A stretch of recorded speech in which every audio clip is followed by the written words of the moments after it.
तो उसका नाम है यूनिफॉर्म सर्कुलर मोशन।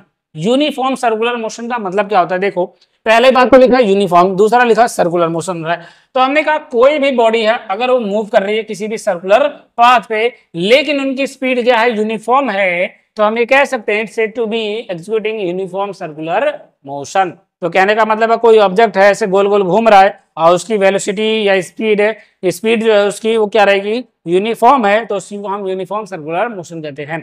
इस मोशन के अंदर जो भी स्पीड रहता है वो सेम रहता है हमेशा मोशन के दौरान, या बट इट्स वेलोसिटी, जो इसकी वेलोसिटी रहती है जिसका नाम रखते हैं टेंजेंटाइल। ये किस पे डिपेंड करता है, which is tangential, it different at each and every point of the motion. मतलब आपका जो स्पीड रहेगा, जो आपका स्पीड रहेगा वो क्या रहेगा, सेम रहेगा, लेकिन जो वेलोसिटी है, क्या है, वेलोसिटी है वो डिफरेंट रहेगी।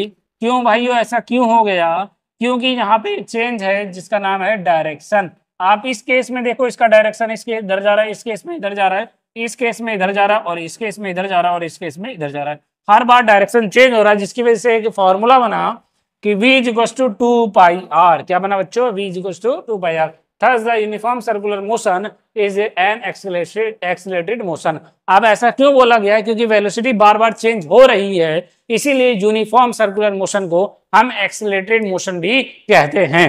तो ये था आपका चैप्टर कि बेसिकली होता क्या है ये सब।